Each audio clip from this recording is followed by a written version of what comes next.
बिस्मिल्लाहिर्रहमानिर्रहीम। अस्सलाम वालेकुम सर। मेरा नाम मोहम्मद नकी है और मेरे ग्रुप मेंबर का नाम अब्दुल काजी है। जिस टॉपिक पे हमने रिव्यू पेपर लिखा है वो बेसिकली एग्जामिन दी सॉफ्टवेयर क्वालिटी फैक्टर्स है। तो सबसे पहले देखते हैं कि क्वालिटी फैक्टर और सॉफ्टवेयर फैक्टर में क्या डिफरेंस होता है। क्वालिटी फैक्टर किसी भी सॉफ्टवेयर की क्वालिटी, उसकी यूजेज और उसकी मेंटेनेंस को जब हम कंटेंट ग्रुप में डिवाइड कर देते हैं तो उसको क्वालिटी फैक्टर कहते हैं।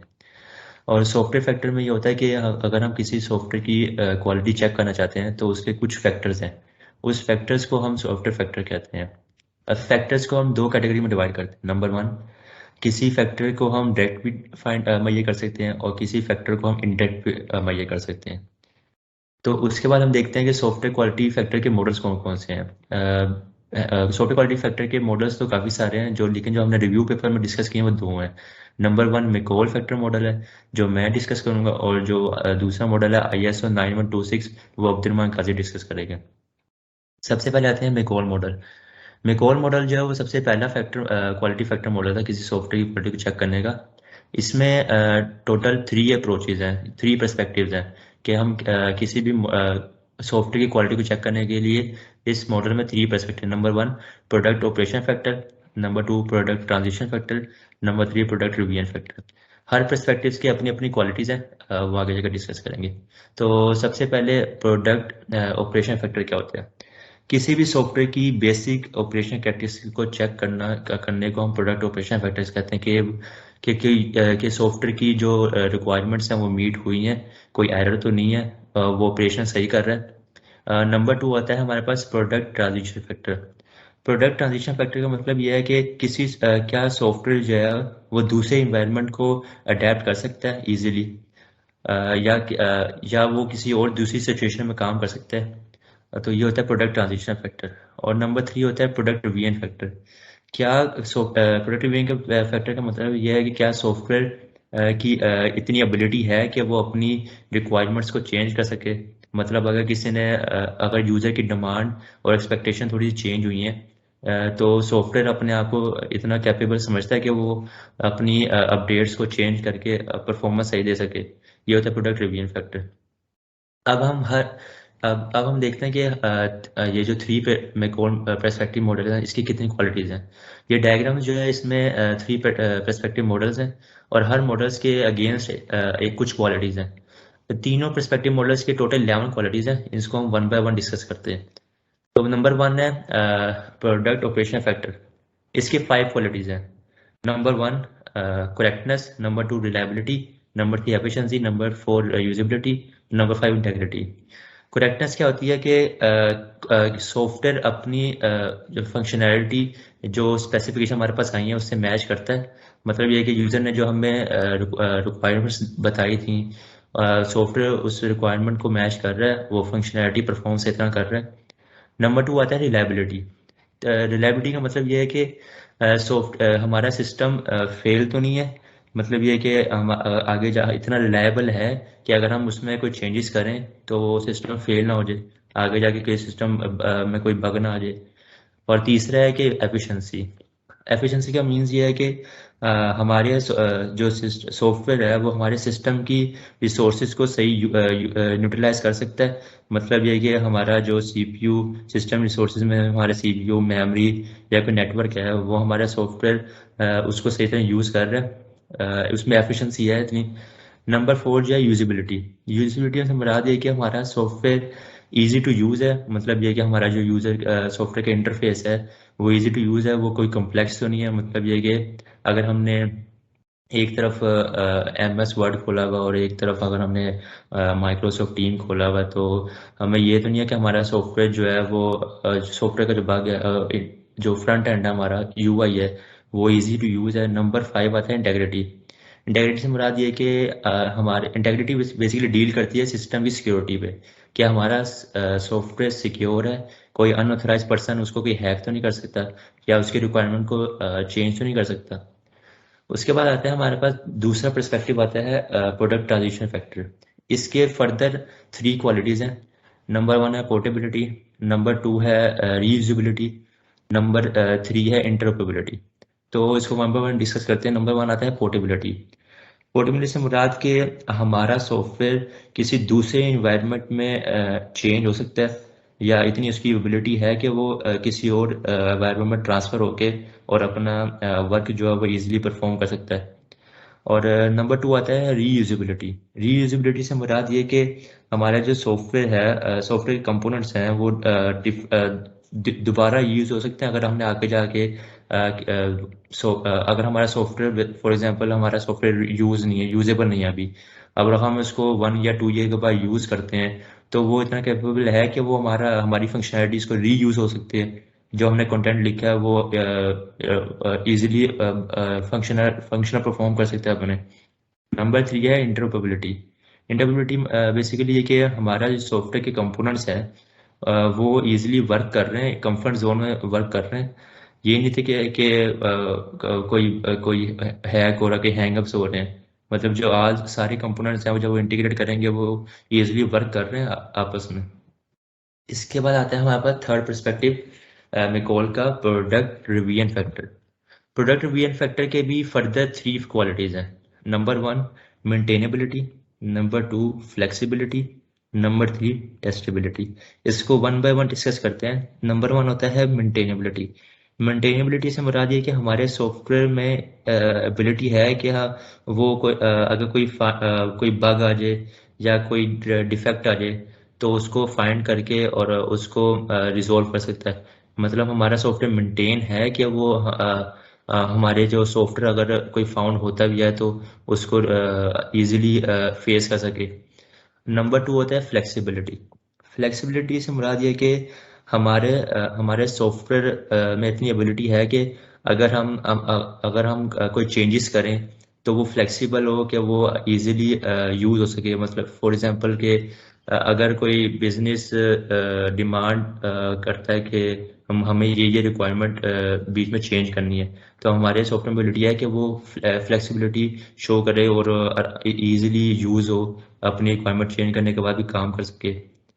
टेस्टेबिलिटी होता है नंबर 3 टेस्टेबिलिटी। टेस्टेबिलिटी से मुराद ये कि जो रिक्वायरमेंट्स सॉफ्टवेयर के पास हैं, हम जो यूज़र ने रिक्वायरमेंट्स में दी हैं, क्या वो सॉफ्टवेयर इजीली रिक्वायरमेंट्स को मीट कर रहा है, वैलिडेट है वो रिक्वायरमेंट सॉफ्टवेयर के लिए। इसके बाद तो ये मैं कोल के थी पर्सपेक्टिव्स और हमारे फर्दर उसके क्वालिटीज़ थी। इसके बाद आता है ISO दूसरा मॉडल, वो अब्दुल काजी डिस्कस करेंगे। अब्दुल काजी। अस्सलाम वालेकुम सर। नेक्स्ट हमारे पास आ जाते हैं ISO के 9126 मॉडल। ISO जिसका एब्रीवेशन बनती है इंटरनेशनल ऑर्गेनाइजेशन ऑफ स्टैंडर्डाइजेशन। इसने मॉडल एक इंट्रोड्यूस कराया था 9126 नंबर के नाम से। इसके अंदर हमारे पास आ जाते हैं 9000 स्टैंडर्ड्स, जिसके अंदर बहुत सारे क्वालिटी के फैक्टर्स, क्वालिटी एश्योर करने की गाइडलाइंस हमें प्रोवाइड की हुई हैं वन आफ्टर अनदर। और इसके अंदर जो हमने डिस्कस करने हैं ना मेन एट्रीब्यूट्स, उनकी बेस लाइन एक ही है जो कि है एक्सटर्नल और इंटरनल क्वालिटी। और उसके बाद इसके अंदर एक और सब कैटेगरी भी है जो कि है इन यूज क्वालिटी, जो कि किसी भी प्रोडक्ट की या सॉफ्टवेयर की यूसेज के दौरान क्वालिटी को मेजर करने के लिए यूज़ होता है। लेकिन हमने फ़िलहाल इसकी एक्सटर्नल और इंटरनल क्वालिटीज़ को हाईलाइट करना है। उस स्टेज को हम हाईलाइट करते हुए पहले 6 फंक्शनैलिटीज़ को क्या कहते हैं डिस्कस करेंगे। Functionality, reliability, usability, efficiency, maintainability and portability हमारे 6 फैक्टर्स हैं जो कि इंटरनल और एक्सटर्नल क्वालिटी में इंटीग्रेट होते हैं। इसका एक आगे फैक्टर मॉडल बनाया गया है नेक्स्ट स्लाइड में। उसके अंदर हर एक की सब कैटेगरीज बनाई गई हैं, उनको डिवाइड किया गया है प्रोपोर्शनली हर लेवल पे। और functionality, portability, reliability, usability, efficiency, maintainability, हर एक की कोई ना कोई सब टाइप है जो कि उससे रिलेट कर रही है on a fundamental basic level. नीचे अगर हम आए, पहले हम डिस्कस करेंगे फंक्शनैलिटी की सब टाइप्स। फंक्शनैलिटी को खुद डिस्कस करेंगे और फंक्शनैलिटी की सब टाइप्स डिस्कस करेंगे। फंक्शनैलिटी बेसिकली क्या चीज़ होती है, किसी भी प्रोडक्ट या सॉफ्टवेयर या किसी किस्म का आइटम जो है हमने प्रोड्यूस किया है, प्रोजेक्ट है, उसकी जो बेसिक फंक्शनैलिटी है या किस तरीके से वो परफॉर्म कर रहा है, या जो हमने रिक्वायरमेंट सेट की हैं उन रिक्वायरमेंट्स के ऊपर वो चलते हुए क्या वो अपनी आउटपुट दे रहा है या नहीं दे रहा। ठीक है, इसको हम कह देते हैं फंक्शनैलिटी। और फंक्शनैलिटी के अंदर उसकी सब कैटेगरीज आ जाती हैं, जो कि है सूटेबिलिटी, एक्यूरेसी, इंटरऑपरेबिलिटी और सिक्योरिटी। और ये सारी फंक्शनैलिटी से उससे रिलेट कर रही है कि वो प्रोग्राम किस तरीके से फंक्शन कर रहा है या परफॉर्म कर रहा है। सबसे पहले आ जाती है उसकी सूटेबिलिटी।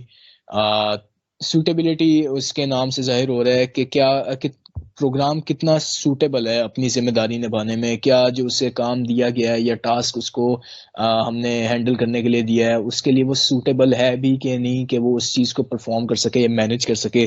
फिर हमारे पास उसकी आ जाती है एक्यूरेसी। एक्यूरेसी में हमारे पास आ जाते हैं कि क्या जो उसको गोल दिया है और एंड पे उस गोल की वो आउटपुट भी दे देता है, जो हम गोल एक्सपेक्ट कर रहे थे वो कितना एक्यूरेट है, कितना प्रिसाइज है, जो हमारी प्रिडिक्शन हमने की थी क्या वो उसके मुताबिक है या उससे ज़्यादा है या उससे कम है। फिर हमारे पास आ जाती है उसकी इंटर ऑपरेबिलिटी। इंटर ऑपरेबिलिटी हमने पहले भी डिस्कस किया, जो कि मैं कॉल के फैक्टर में हमने बताया था उसके बारे में थोड़ा सा। लेकिन इसके अंदर अगर मैं मज़ीद इलेबोरेट करूं तो क्या वो क्या हमारा जो प्रोग्राम है दूसरे डिवाइसेस या दूसरे हमारे पास जो कंपोनेंट्स हैं अवेलेबल हैं कंप्यूटर में, सॉफ्टवेयर में, कि उस प्रोडक्ट में एज अ होल जितने भी कंपोनेंट्स अवेलेबल हैं या डिवाइसेस अवेलेबल हैं उनके साथ वो on a basic level communicate करके लेके चल रहा है अपनी चीज़ को। सो बेसिकली अगर कोई प्रोग्राम हमारे पास है तो क्या वो उस प्रोग्राम को या उस टास्क को हैंडल करने के लिए दूसरे डिवाइसेस के साथ सही तरह कम्युनिकेट करके आउटपुट परफॉर्म कर रहा है कि नहीं। और फिर हमारे पास आ जाती है सिक्योरिटी। तो सिक्योरिटी बहुत ही बेसिक नेम है, इससे हमें पता लग जाता है कि उसकी जो सिक्योरनेस है या सेफ्टी या हमारी जो प्रोटेक्शन है वो हमें कितनी मिल रही है। और ये सारे पॉइंट्स जो है ना एज अ होल जस्ट उसकी फंक्शनैलिटी की का बार सेट करते हैं, उसकी फंक्शनैलिटी को हाईलाइट करते हैं। फिर हमारे पास नेक्स्ट आ जाता है रिलायबिलिटी। रिलायबिलिटी हमारे पास जो है वो वर्ड ऐड करता है हमारा प्रोग्राम या हमारा जो सॉफ्टवेयर है कितना रिलायबल है, कितना डिपेंडेबल है, क्या वो देरपा है, क्या वो किस मखसूस कंडीशंस में चल जाएगा या क्या वो फेल हो जाएगा अगर उनको अंडर अंडर सर्टेन सर्कमस्टांसेस उसको रख देते हैं, तो क्या वो फेल हो जाएगा तो या वो अडेप्ट कर लेगा। इसके अंदर हमारे पास 3 मेजर पॉइंट्स हैं, वो मैच्योरिटी है, फॉल्ट टॉलरेंस है और रिकवरेबिलिटी है। मैच्योरिटी में हमारे पास आ जाता है कि उसकी जो कैपेबिलिटी है कि वो कितना प्रोग्राम हमारा जो है कितना मेच्योर है उस चीज़ को हैंडल करने के लिए। अगर उसके पास कोई फेलियर आ जाता है तो उसको अडेप्ट करने में या उसको ठीक करने में वो कितना केपेबल है। फिर हमारे पास आ जाती है उसकी फॉल्ट टॉलरेंस। फॉल्ट टॉलरेंस में है कि अगर उसके पास कोई फ्लॉ या बग आ जाता है तो क्या वो उस परफॉर्मेंस को टॉलरेट कर सकता है कि उसके लिए कोई वो प्रॉब्लम ना बने आगे जाके। यानी बेसिकली अगर उसके पास कोई बैरियर आ रहा है तो क्या वो उस बैरियर को टॉलरेट कर सकता है या उस बैरियर को वो इतनी देर तक रोक सकता है जब तक उसके पास कुछ सोल्यूशन आ जाए। और फिर हमारे पास आ जाता है रिकवरेबिलिटी। और इन दी एंड अगर हमारे पास वो प्रोग्राम किसी तरीके से या एंड पे किसी रीज़न से वो लॉस्ट हो जाता है या कोई फॉल्ट आ भी जाता है एंड पे वो उसको ठीक ना नहीं कर सकता, तो क्या वो उस चीज़ को जहाँ से लास्ट टाइम जिसे कहते हैं हम चेक पॉइंट, तो क्या वो उस चीज़ को रिकवर कर सकता है कि नहीं कर सकता एंड पे। और फिर हम आ जाते हैं नेक्स्ट पॉइंट पे जो कि है हमारा usability. Usability as suggested by its name, वो हमारा जो एप्लीकेशन है जो हमारा सॉफ्टवेयर है यूजेबल है। उसकी जो यूजेबिलिटी है क्या वो फ्रेंडली है, क्या वो यूज़र फ्रेंडली है, क्या वो इजी टू यूज़ है। और मोस्ट बेसिक के जो जिस चीज़ के लिए वो बनाया गया है उस चीज़ के ऊपर ही यूज़ हो रहा है कि नहीं हो रहा। सो इसके अंदर जो 3 पॉइंट्स हैं जो यूजेबिलिटी को डिस्क्राइब करेंगे वो हैं अंडरस्टैंडेबिलिटी, उसकी लर्नेबिलिटी और उसकी ऑपरेबिलिटी। ये सारे पॉइंट्स मिलके उसकी यूजेबिलिटी को एनहेंस करते हैं। अंडरस्टैंडेबिलिटी तो इससे भी हमें पता लगता है कि क्या जो हमने एप्लीकेशन या सिस्टम बनाया हुआ है अंडरस्टैंडेबल है कि नहीं है, क्या वो इजी टू अंडरस्टैंड है ऑन अ लेमैन्स टर्म। अगर हम किसी को समझाने की कोशिश करें तो क्या वो बंदा उसको समझ जाएगा, क्या वो कॉम्प्लेक्स है कि नहीं। फिर उसकी लर्नेबिलिटी है। सो बेसिकली इसके अंदर थोड़ा सा एआई इन्वॉल्व होता है कि हमारा जो सिस्टम है on the with the progress of time कि वो लर्न कर रहा है, चीज़ों को टैप कर रहा है कि नहीं, कि अगर वो कोई टास्क लास्ट टाइम परफॉर्म करने में मुश्किल दे रहा था, तो वो नेक्स्ट टाइम उसी सेम टास्क को बेस्ड ऑन लास्ट इम्प्लीकेशंस उसको आराम से सॉल्व कर सकता है कि नहीं। फिर उसकी ऑपरेबिलिटी आ जाती है, जो कि जो ऑपरेशंस वो परफॉर्म कर रहा है वो सिंपल हैं, सिंपली परफॉर्म कर देता है, या उसको हार्ड टाइम मिल रहा है उन चीज़ों को परफॉर्म करने के लिए। फिर हमारे पास नेक्स्ट पॉइंट आ जाता है जो कि फोर्थ पॉइंट है, एफिशिएंसी। सो एफिशिएंसी हमारे पास है कि हमारा जो प्रोडक्ट है या हमारा सॉफ्टवेयर है कितना प्रोडक्टिव है, या कितना वेल मैनेज्ड, वेल बैलेंस्ड या वेल डेवलप्ड है। सो बेसिकली ओवरऑल कितना एफिशिएंट है या प्रोफिशिएंट है अपनी चीज़ों को इस्तेमाल करने में। अगर उसके पास रिसोर्सेज या किसी किस्म की उसे फैसिलिटीज़ उसके पास अवेलेबल हैं, तो क्या वो उन चीज़ों को लेके मैनेज कर सकता है और अपना टास्क जो है अच्छे तरीके से परफॉर्म कर सकता है कि नहीं। और इसके अंदर जो दो मेजर चीज़ें हैं वो है टाइम और रिसोर्स। सो टाइम बिहेवियर में ऑब्वियसली टाइम आ जाता है कि क्या वो टाइम को मखसूस तरीके से इस्तेमाल कर सकता है, क्या वो टाइम को एक लिमिटेड तरीके में लिमिटेड रह के उसके अंदर टाइम के अंदर टाइम कंस्ट्रेंट के अंदर रह के उस टास्क को परफॉर्म करता है कि नहीं। और वो रिसोर्सेज जो उसके पास अवेलेबल हैं, क्या वो इन रिसोर्सेज को मैनेज लेके चलता है, या फिर उन रिसोर्सेज का वो ज़्यादा से ज़्यादा इस्तेमाल करता है और इरेगुलर यूज़ करता है, रिसोर्सेज का फ़ायदा सही तरह नहीं उठाता, और वो ओवरऑल कितना एफिशिएंसी लेवल उसका कितना है, ये सारा उसकी एफिशिएंसी में डिस्क्राइब होता है। और उसके बाद हमारे पास सेकंड लास्ट पॉइंट आ जाता है जो कि उसकी मेंटेनेबिलिटी से रिलेटेड है। मेंटेनेबिलिटी में हमारे पास आ जाता है कि हमारा जो प्रोग्राम है कि मेंटेनेबल है कि नहीं है, जो उसके पास लास्ट टाइम उसके पास जो चीज़ें थी क्या उनको हम उस प्रोग्राम के अंदर अवेलेबल थी, उनको मेंटेन रख सकते हैं हम कि नहीं रख सकते हैं। फर्स्ट करें डाटा लॉस या इस तरह की चीज़ें, या हो सकता है डाटा इन्हेंस करना हो, या उसकी प्रोडक्टिविटी को इन्हेंस करना हो, और या ओवरऑल उसकी प्रोडक्टिविटी को सिर्फ मेंटेन ही करना हो। तो इसके अंदर हमारे पास आ जाती हैं उसकी एनालाइजेबिलिटी, उसकी चेंजेबिलिटी, उसकी स्टेबिलिटी और उसकी टेस्टेबिलिटी।